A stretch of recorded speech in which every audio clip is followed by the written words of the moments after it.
onde o mal está em todo lugar. É difícil termos coragem para continuar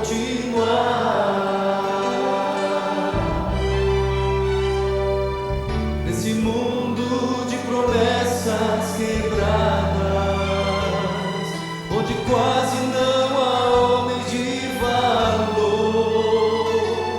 Precisamos estar sempre unidos ao nosso Senhor.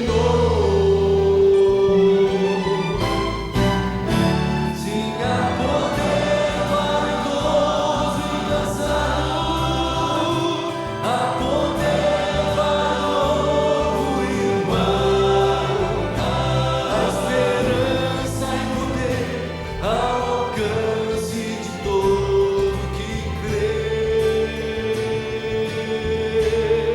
em seu amor.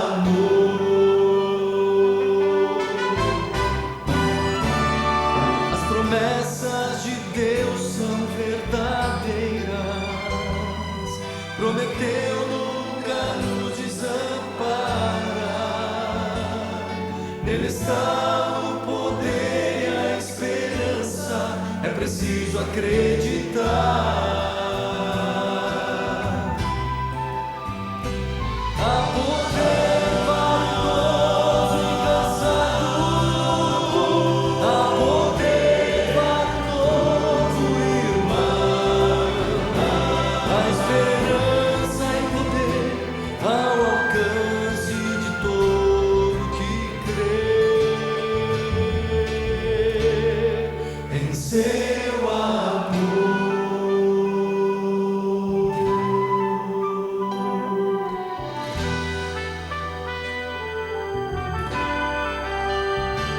Há Deus que nos dá salvação, e nele vem o poder para vencer. Ele vem nos buscar e não vai demorar.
Céu, paraíso, um lugar onde tudo é perfeito.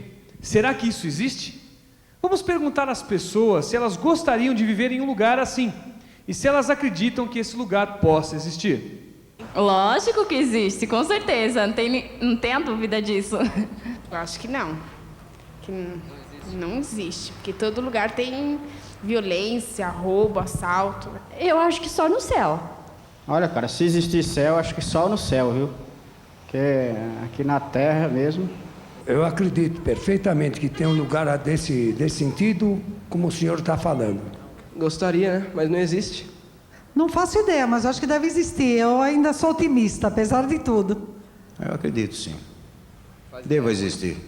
Alguém me disse um dia que as estrelas não estão no céu por acaso. Deve ter um objetivo essas estrelas no céu. E a nossa vivência na Terra também. Deus promete para todo homem esse lugar. Não é esse mundo agora aqui, né? É um outro mundo futuro para todos nós. Gostaria, sim.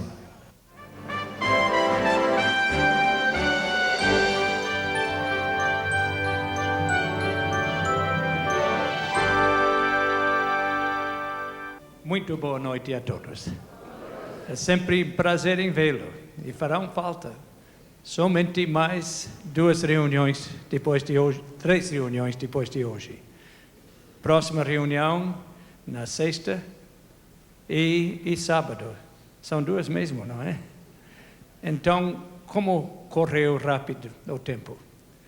Tem sido maravilhoso vê-los todas as noites e visualizar as pessoas. Eu recebi 2 mensagens de Portugal hoje, de Coimbra e outro de Espinho, e recebi uma visita de alguém de lá dizendo que o povo de Portugal está gostando muito, e de todas as partes do Brasil. Se eu tivesse tempo, poderia ler centenas de cartas, não somente dizendo que estão gostando do programa, mas que Deus está abençoando e vidas estão sendo transformadas através do trabalho da Palavra de Deus. Vamos orar. Pai nosso, mais uma vez vamos abrir a Tua Palavra. Mais uma vez queremos sentir a Tua presença. Mais uma vez reconhecemos a nossa fraqueza.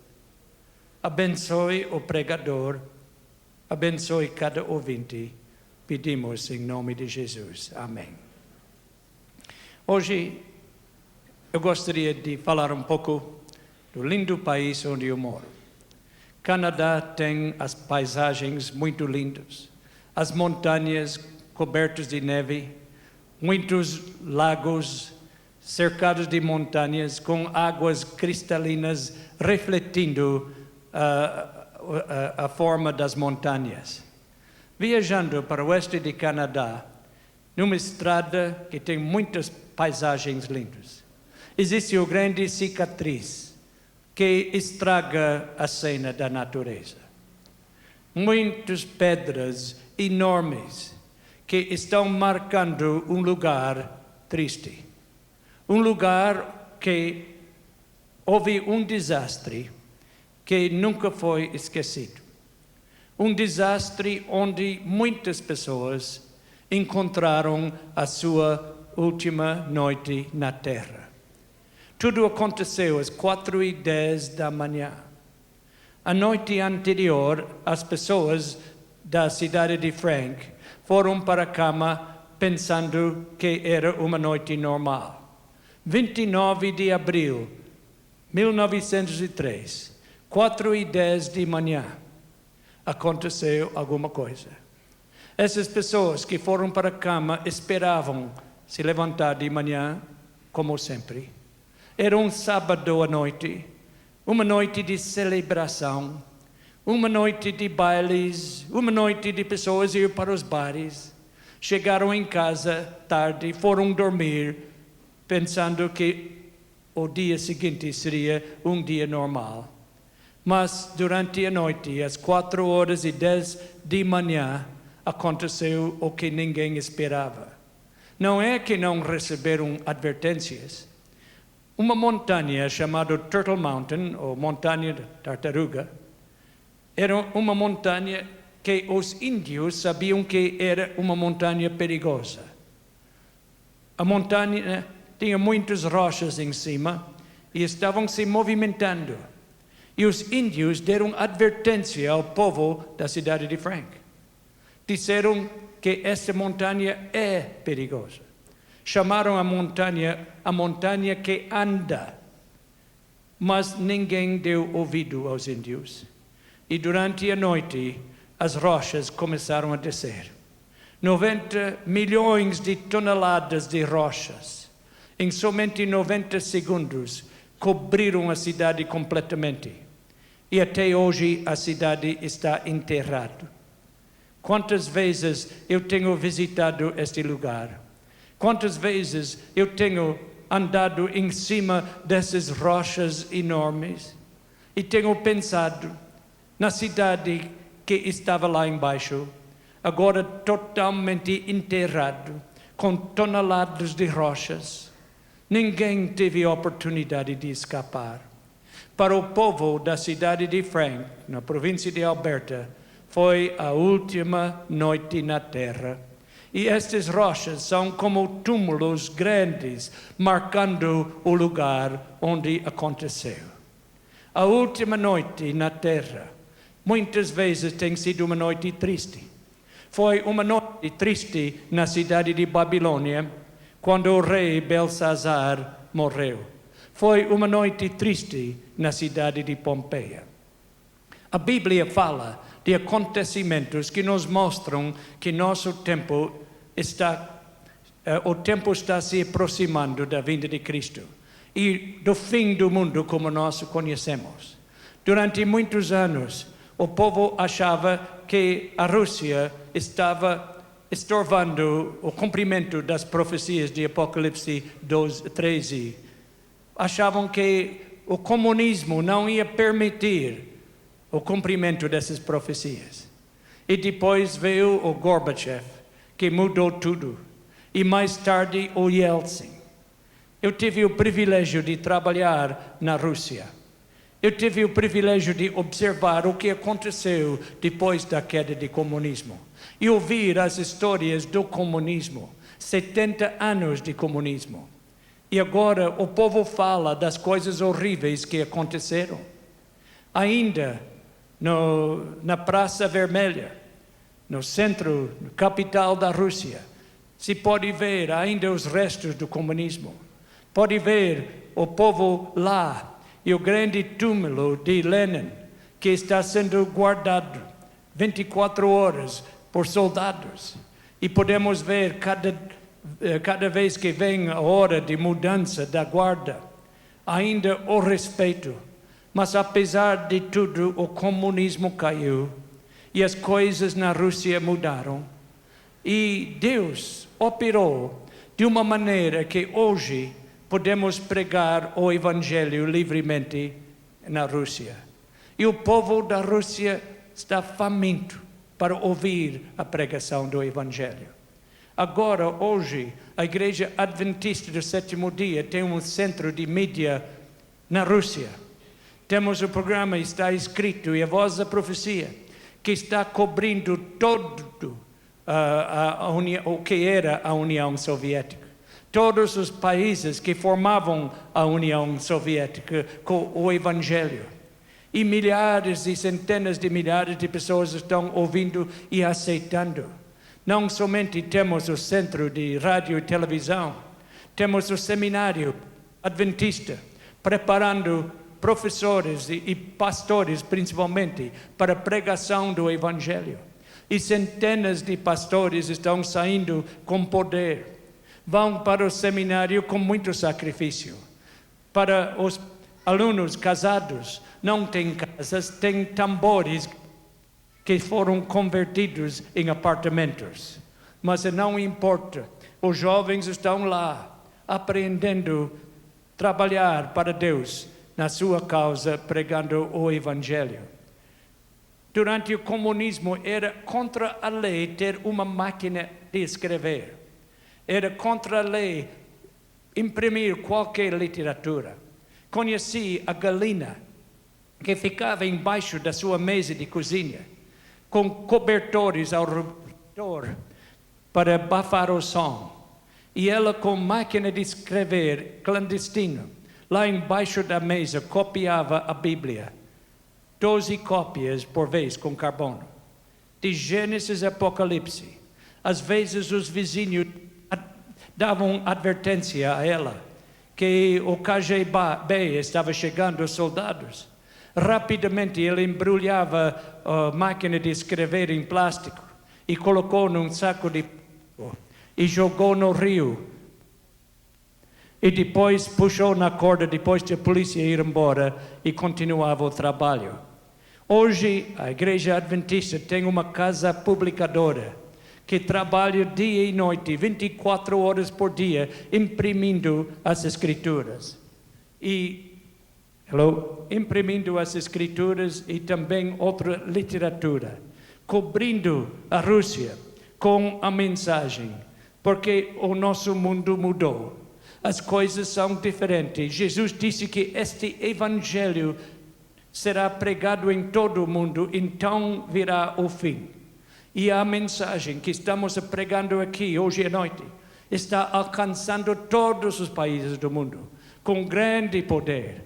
E multidões de pessoas estão aceitando essa mensagem, estão se unindo ao povo de Deus. O movimento está crescendo tão grande, tão fortemente e tão rapidamente que ninguém esperava isso acontecer. Não somente na Rússia, mas em todos os países. Tivemos o privilégio, em julho e agosto de 1993, a pregar lá na Rússia. Em 5 semanas, com uma série como estamos fazendo aqui, junto com o pastor Mark Finley, tivemos o privilégio de batizar 1.600 pessoas. Antes da série, havia 3 igrejas adventistas no capital. Quando saímos, já havia mais do que 12. E este número está crescendo cada vez mais, porque Deus está operando e as coisas estão mudando para nos mostrar que estamos marchando para o fim. Deus está trabalhando. Nosso mundo não é o que era, o mundo está mudando. Foi o Galileu, o astrônomo, que disse: o mundo não é fixo, está suspenso. Ninguém queria acreditar no astrônomo, no cientista. Hoje todos creem no que ele falou. Mas poucas pessoas creem o que disse o profeta. É mais fácil crer num cientista do que num profeta. O apóstolo São Pedro falou palavras semelhantes. Nesse mundo não é fixo. Lemos as palavras dele, ele disse: virá, entretanto, como ladrão o dia do Senhor, no qual os céus passarão com estrepitoso estrondo, e os elementos se desfarão abrasados.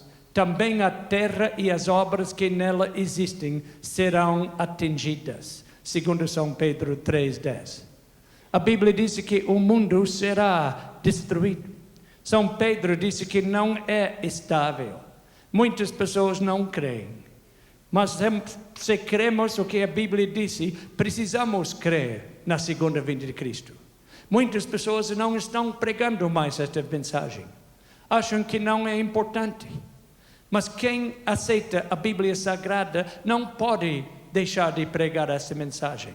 Porque a Bíblia fala não uma vez, não 10 vezes, não 100 vezes, mas 2.500 vezes da vinda de Cristo.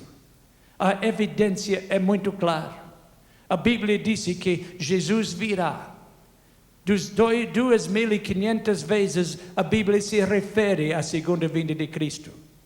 No Japão existe um vulcão, uma montanha chamada Fujiyama. Os artistas japoneses gostam de pintar quadros desta montanha. Às vezes a montanha é a coisa principal, às vezes a montanha está no fundo, às vezes é uma coisa no fundo de outras pinturas, mas Fujiyama está sempre lá.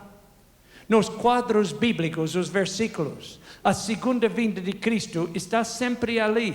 Às vezes é o acontecimento principal, às vezes é junto com outras coisas, mas está sempre ali. Nós podemos ver as palavras de Jesus. Jesus prometeu voltar. Sabemos de cor este verso, muitos de nós. Jesus disse em São João 14, 1-3, não se turbe o vosso coração, credes em Deus, crede também em mim. Na casa de meu pai há muitas moradas, se não assim fora, eu vou teria dito. Pois vou preparar-vos lugar, e quando eu for e vos preparar lugar, voltarei e vos receberei para mim mesmo, para que onde eu estou, estejais vós também. Jesus prometeu a voltar.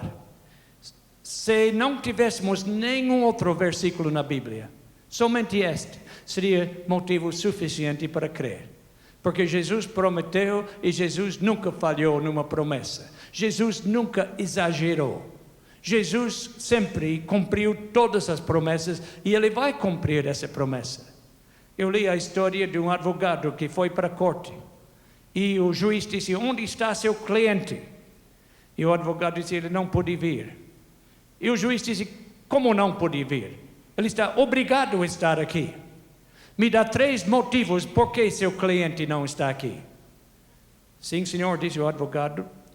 O primeiro motivo, motivo número 1, ele morreu ontem. Motivo número 2, o juiz disse, para. Primeiro motivo é suficiente. Jesus prometeu voltar. Eu poderia parar aqui, que isso é motivo suficiente. Mas tem mais motivos, muitos motivos mais. Jesus foi embora. Jesus um dia estava falando com os discípulos e eles notaram que ele parecia que estava crescendo. Sua cabeça estava mais alta. Depois olharam os seus pés e os seus pés não estavam tocando o chão. Jesus foi subindo, subindo, subindo e entrou nas nuvens e desapareceu. E os 11 discípulos, Judas já estava morto e não havia sido substituído ainda. Os 11 discípulos ficaram olhando para as nuvens. E no livro de Atos, capítulo 1, versículo 11, temos o relatório. E lhes disseram, 2 homens de branco desceram para falar com eles. E lhes disseram, varões galileus, por que estáis olhando para as alturas? Esse Jesus que dentro de vós foi assunto ao céu, virá do modo como vistes subir. Eu sei que muitas pessoas dizem que quando Jesus virá a segunda vez, virá secretamente. Pessoas vão desaparecer, mas ninguém vai vê-lo. A maior parte do mundo não vai saber o que acontecerá, porque pessoas simplesmente vão desaparecer. A Bíblia não fala isso, não tem nenhum versículo bíblico que fala de uma vinda secreta de Cristo. Nenhum das 2.500 vezes que fala. Ao contrário, os anjos disseram que ele vem como foi embora. Como ele foi embora pessoalmente, ele volta pessoalmente. Como ele foi embora? Com as nuvens. Apocalipse 1:7 disse, ele volta com as nuvens e todo olho o verá. Um dia, as pessoas desse mundo olharão para o céu e verão o sinal da vinda de Cristo. E Ele virá com todos os seus anjos, com poder e glória, porque Jesus prometeu a voltar. Jesus prometeu e Ele não vai falhar. Não somente prometeu, mas os anjos confirmaram a promessa. Eles confirmaram a promessa que Ele fez. Nós temos a promessa de Jesus de voltar. Temos a confirmação dos anjos para ter certeza que Ele vem. E temos também a palavra do apóstolo Paulo. Ele ensinou a volta de Cristo. Podemos ler as palavras de Paulo. Em muitos lugares ele falou nisso. Podemos ler em Tito, capítulo 2, versículo 13. Aguardando a bendita esperança e a manifestação da glória do nosso grande Deus e Salvador Jesus Cristo. Nós estamos aguardando o que Paulo chama a bendita esperança. A esperança de Jesus voltar para nos buscar. Jesus prometeu voltar Em Atos 11, nós temos a confirmação dos anjos. Paulo assim ensinou, mas não foi somente Paulo, Pedro também acreditava nisso. Podemos ler as palavras do apóstolo São Pedro e ele também fala na segunda vinda de Cristo.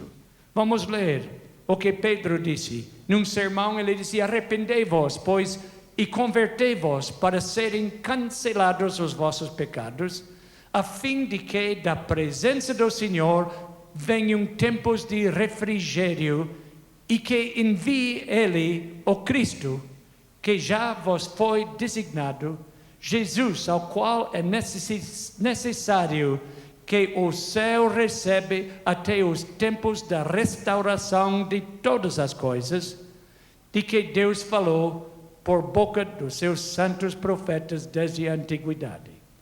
Atos 3, 19 e 21. Pedro disse que vem o tempo de restauração e Jesus voltará. Em 1 Pedro 5,4 ele disse: ora, logo que o Supremo Pastor se manifestar, recebereis o imarcessível coroa da glória. Jesus há de aparecer. Jesus prometeu a voltar. Os anjos confirmaram a sua promessa. Paulo assim as ensinou. Pedro assim cria. E não somente ele, Tiago, o irmão de Jesus, assim relatou. Podemos ler as palavras de Tiago e mais uma vez temos a confirmação. Tiago 5,7 disse: sede, pois, irmãos, pacientes até a vinda do Senhor. Tiago falou que Jesus viria. Jesus prometeu, os anjos confirmaram, Paulo ensinou, Pedro cria, Tiago relatou. E Judas, do Novo Testamento, descreveu a vinda de Cristo. Encontramos as palavras que ele falou em Judas 14, falando de Enoque. Quanto a estes foi que também profetizou Enoque, o sétimo depois de Adão, dizendo: eis que veio ao Senhor entre suas santas miríades. Entre os milhares de anjos ele vem, disse Judas. Jesus vem, a Bíblia fala claramente. O apóstolo João falou muito sobre a segunda vinda de Cristo. E a Bíblia termina com uma promessa e uma oração que encontramos no fim da Bíblia. As últimas palavras, Apocalipse 22, 20. Diz: aquele que dá testemunho destas coisas diz: certamente venho sem demora. Aqui está a promessa. E é seguido com uma oração: certamente venho sem demora. Amém. Vem, Senhor Jesus. Nós temos a promessa e todos nós devemos orar. Amém. Sim, vem, Senhor Jesus. É essa a sua oração? Você está orando? Eu ouvi falar de uma senhora que falou para seu pastor, depois de uma pregação. O pastor era jovem e disse: olha, jovem, eu sei muito mais da Bíblia do que você. Dizia: é possível? Dizia: olha, jovem, antes de você nascer, eu já conhecia a Bíblia. Disse: muito bem, parabéns à senhora. E sabe, jovem, eu sei que Jesus virá, mas eu espero que ele demore muito, que eu não quero que ele venha agora, eu tenho outros planos. Muitas pessoas são assim. Eles não querem a vinda de Jesus. Mas a Bíblia disse que João orou: vem, Senhor Jesus. Eu quero que ele venha. Eu quero que ele venha quanto antes. E ele disse em São Mateus 24, 44, que nosso dever é estar pronto, preparado. Ele disse em São Mateus 24, 44, por isso ficai também vós apercebidos, porque a hora em que não pensais, o Filho do Homem virá. Na hora que não pensais. Um pastor um dia perguntou aos seus membros: você pensa que Jesus vem essa semana? Ele disse: eu penso que não. Perguntou outro: você pensa que Jesus vem este mês? Ele disse: eu penso que não. Perguntou outro, você pensa que Jesus vem este ano? Ele disse, eu penso que não. Ele disse, na hora que não penseis, o Senhor virá. Ele vem. Mesmo se a gente pensa que sim ou não, na hora que menos esperamos, Ele há de vir. Um dia uma professora estava ensinando os seus alunos quando veio o inspetor. E ele queria examinar as crianças. E ele falou com as crianças, depois de falar com eles, ele disse, olha, eu vou voltar. Eu não digo quando, mas eu vou voltar. E eu vou dar um prêmio para a criança que tem a mesa mais bem arrumada, a escrivaninha. E uma menina disse, eu vou ganhar o prêmio. E as outras crianças deram risada. Por quê? Porque a mesa dela estava sempre desarrumada. Ela era a pior de todos. Disseram para ela, como você vai ganhar o prêmio quando sua mesa está sempre desarrumada? Ela disse, eu vou arrumar a mesa cada manhã, deixar bem arrumada. Eles falaram, mas se ele vem à tarde? Então disse, eu vou arrumar a mesa de manhã e à tarde. E se ele vem meio-dia? Disse, eu vou arrumar a mesa de manhã, ao meio-dia e à tarde. E se ele vem outra hora? Ela parou e pensar, eu vou arrumar a mesa e sempre ficar com a mesa bem arrumada. Nós não sabemos quando Jesus virá. Nosso dever é estar sempre prontos, 24 horas por dia. Os sinais nos mostram que Jesus virá. Nós estudamos alguns sinais essas últimas semanas. E Jesus disse, esses sinais são indicações. Ele disse, ora, ao começarem essas coisas a suceder, exultai e erguei a vossa cabeça, porque a vossa redenção se aproxima. Todos os sinais já estão acontecendo. Nós sabemos que nossa redenção se aproxima. Lá antes de morrer, as últimas palavras de Jesus nos indicaram que esses sinais nos mostrariam que Ele está perto. E nós sabemos que Ele está perto. Alguns dos sinais que Ele deu encontramos nos Evangelhos. O terremoto de Lisboa, de 1º de novembro de 1755, estudamos isso no começo da série. Seguido com o dia escuro, 19 de maio de 1780. E depois a queda das estrelas, 13 de novembro de 1833. Todas essas coisas mostraram que estávamos chegando ao fim. O dia escuro, quando de repente, durante o dia brilhante, tudo ficou tão escuro como se tivesse chegado a noite. Também, em seguida, a lua se tornou em sangue. E os cientistas olharam para a lua e ficaram espantados quando se tornou vermelho como sangue. Depois a queda das estrelas. Até hoje os cientistas não podem explicar bem o que aconteceu. Esses sinais estão gravados em muitas passagens da Bíblia. Várias passagens que podemos ler. Nós podemos ler no livro de Joel, do 2º capítulo, tem esta lista de sinais. Depois em Amós 8. Em seguida podemos ler em São Mateus 24, em São Marcos 13, em São Lucas 21 e também em Apocalipse 6. Já estudamos essas coisas, mas eu queria voltar para o livro de Amós. No livro de Amós, capítulo 8, que fala desses sinais, fala mais detalhes que os outros profetas não falam. O profeta abre a cortina para o futuro. E nós podemos ver o que vai acontecer. Nós vamos ler o profeta Amós. Ele disse, no capítulo 8, sucederá que naquele dia, diz o Senhor Deus, farei que o sol se ponha ao meio-dia e entenebrecerei a terra em dia claro. Aqui está falando do dia escuro. Mas depois ele fala uma coisa que os outros profetas não falam. Ele continua no próximo versículo dizendo, eis que vem dias, diz o Senhor Deus, em que enviarei fome sobre a terra, não de pão, nem sede de água, mas de ouvir as palavras do Senhor. Ele disse que nos últimos dias haverá fome na terra. Eu creio que temos fome na terra agora. Nós sabemos que em muitos países o povo não tem o que comer. Eu tenho visitado lugares onde quase toda a população está com fome. Lugares onde não há comida suficiente. Eu conheci um pai que de manhã ele teve que fazer uma decisão. Não era uma decisão como nós tomamos cada dia. O que eu vou comer hoje?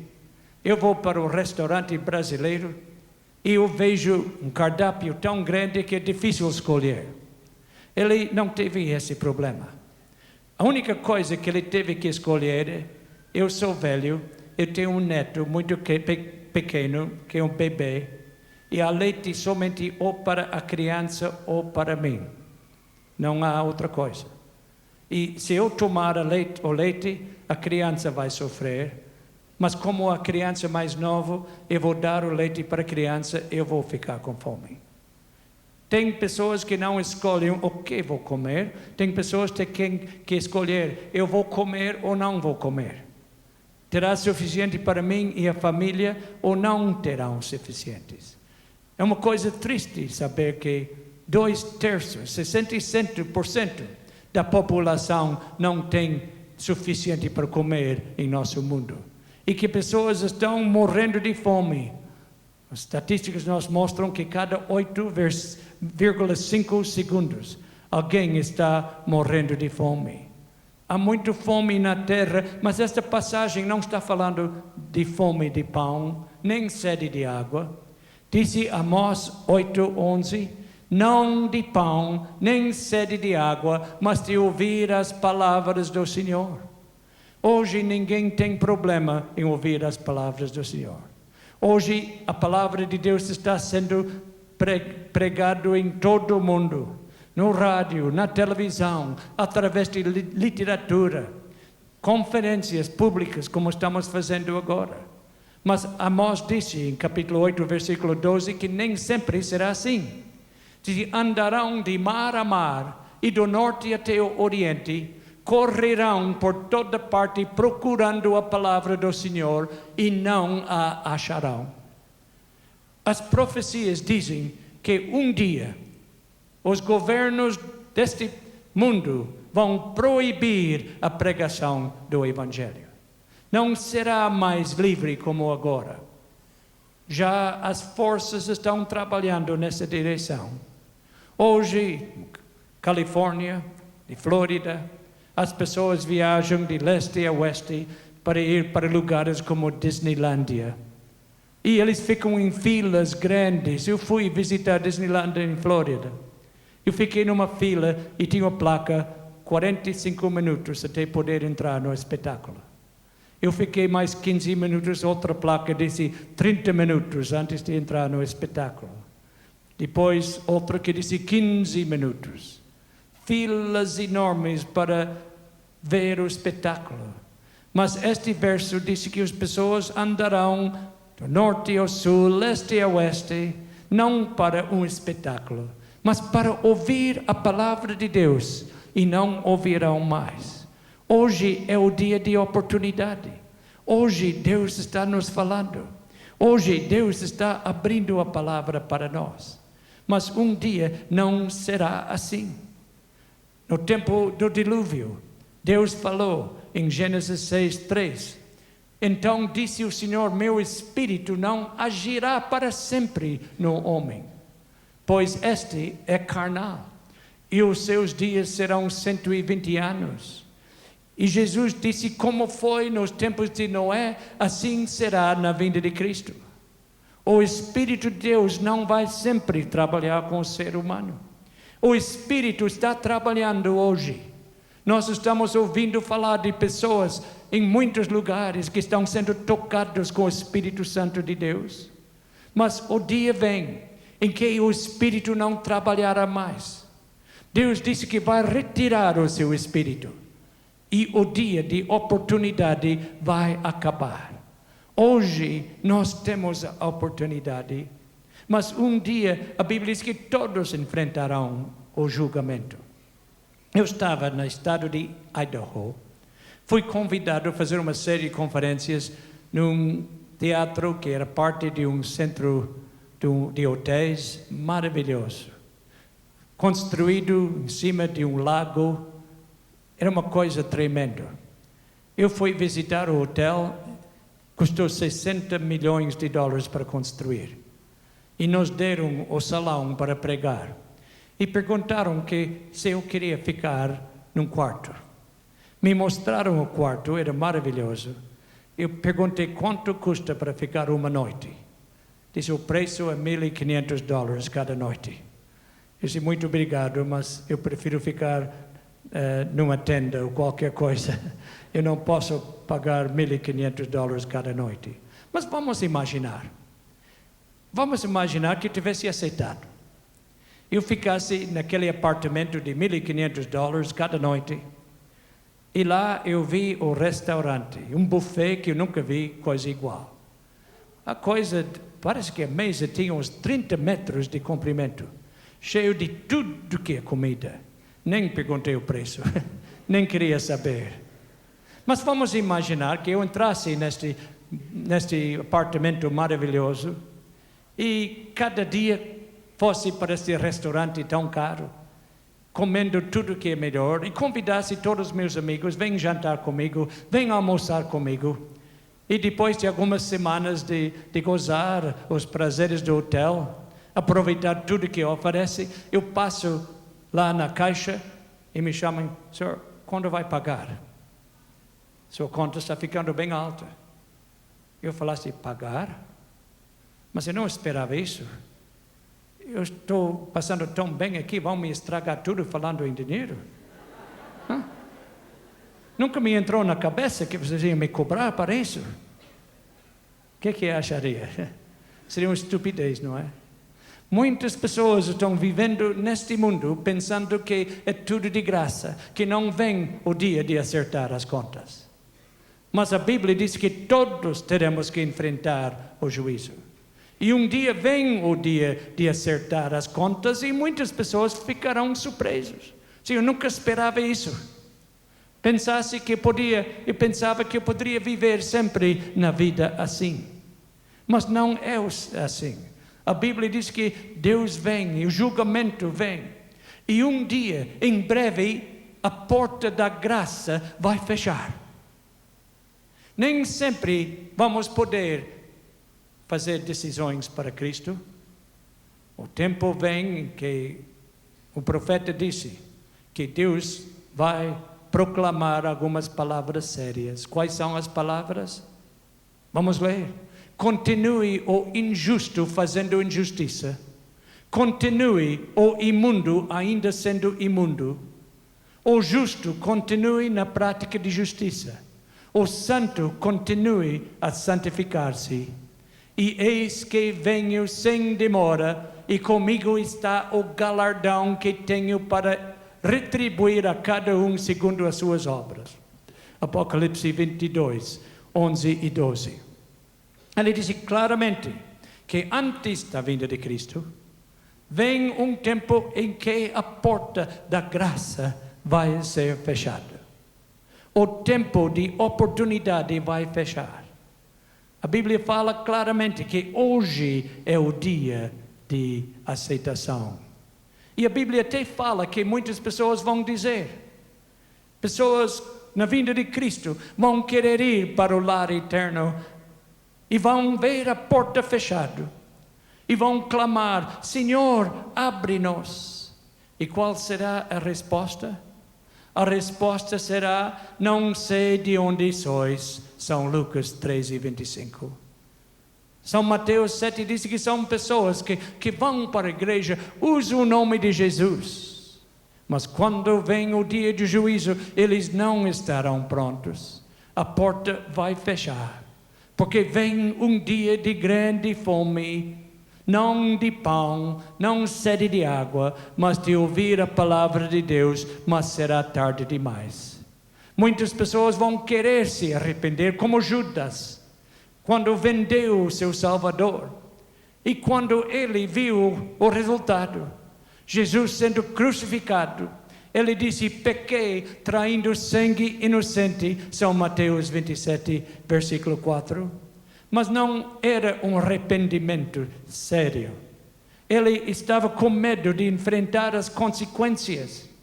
Não era um arrependimento que podia salvar. E muitas pessoas vão se arrepender depois que seja tarde demais. Hoje é o dia da salvação. A Bíblia diz que um dia muitas pessoas verão que é tarde demais. Jeremias 8:20 fala das palavras que falarão: passou a cega, findou o verão e nós não estamos salvos. Hoje ainda a fome não chegou. Hoje podemos aceitar a palavra de Deus. Jesus está para vir como Rei dos Reis, como Senhor dos Senhores.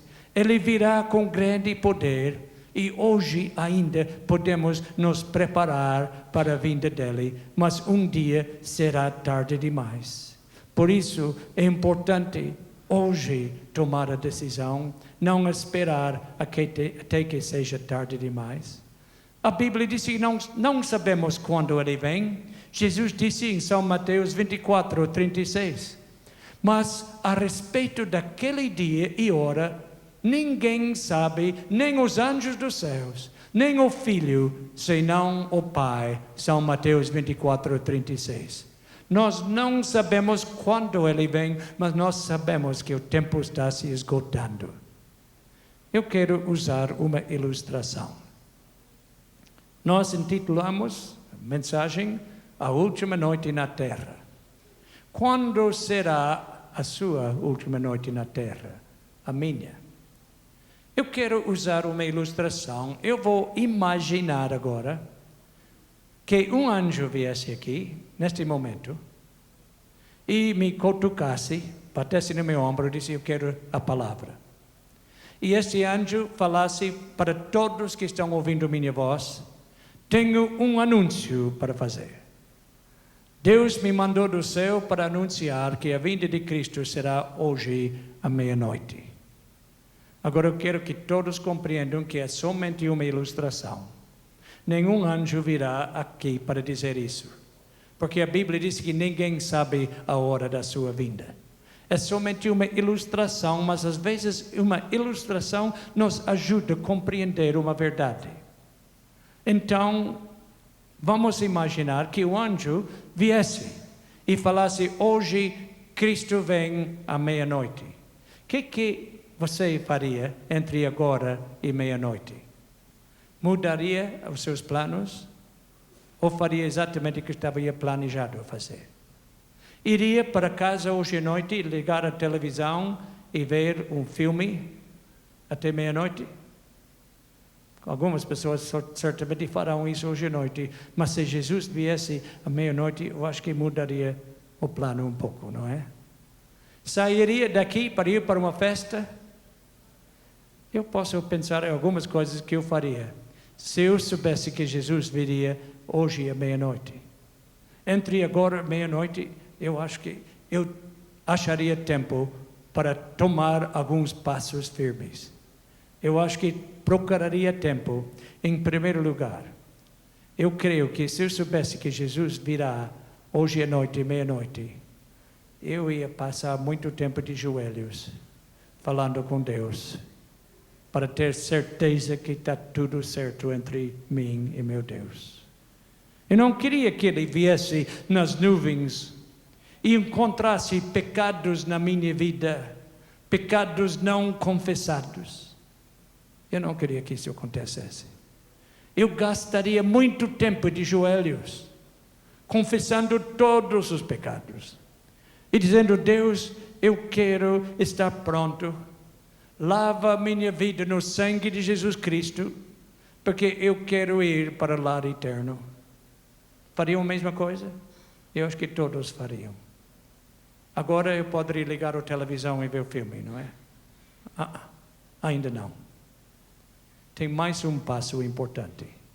Se eu soubesse que Jesus viria hoje à noite, à meia-noite, eu passaria muito tempo procurando ter a certeza que não tem nada entre mim e meu semelhante.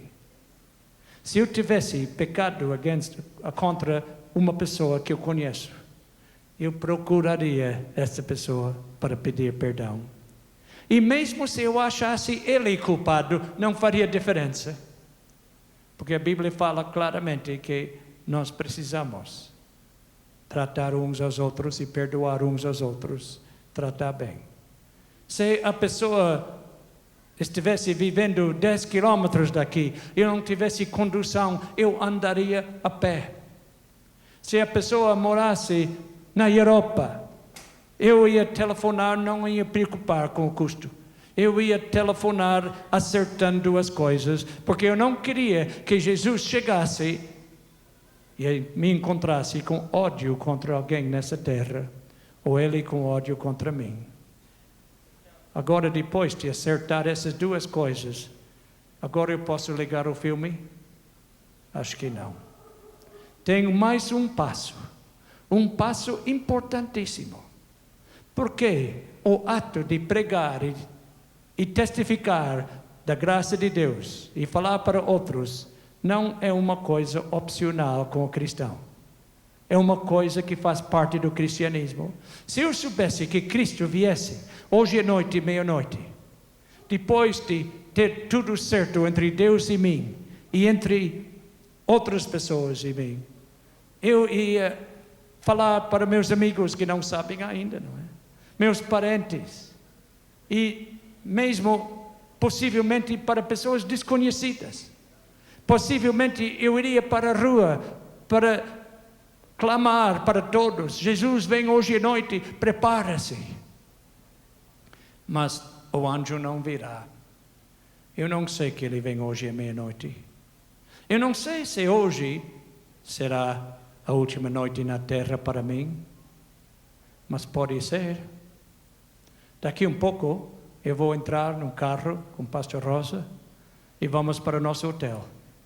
Com todo o trânsito, eu não sei se não vamos encontrar um motorista que tem mais álcool no sistema do que juízo na cabeça, não é? E vai bater contra o nosso carro e pode ser o fim para mim. Ninguém aqui sabe com certeza que estará com vida amanhã. Ninguém. Ninguém aqui sabe o que vai acontecer daqui 5 minutos. Eu tenho pregado. Quando alguém na congregação teve um ataque, um infarto, caiu morto. Não tinha a mínima ideia que isso ia acontecer. Eu não sei se hoje será a última noite na terra. Eu tenho certeza que muitas pessoas hoje à noite estão ouvindo a sua última pregação. Estão nos dizendo que mais ou menos 350 mil pessoas estão ouvindo essa pregação neste momento. Entre essas 350 mil pessoas, eu tenho toda a certeza que muitos estão ouvindo a última pregação da sua vida. Tem pessoas me ouvindo hoje, para eles é a última noite na terra. Por isso, a decisão é tão importante.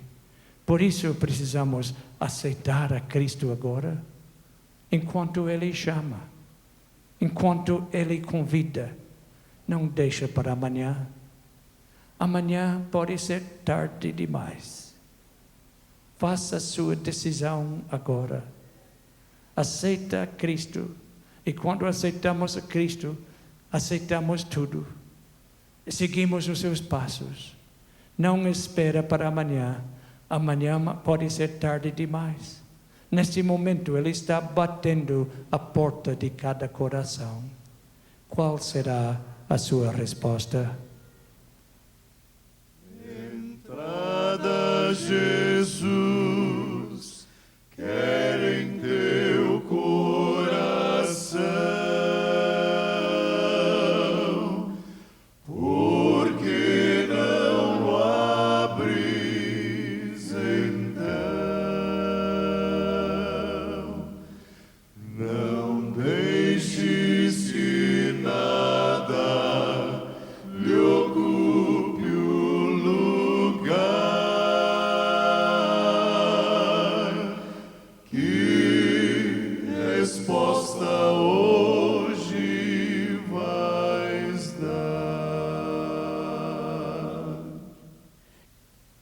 Oremos.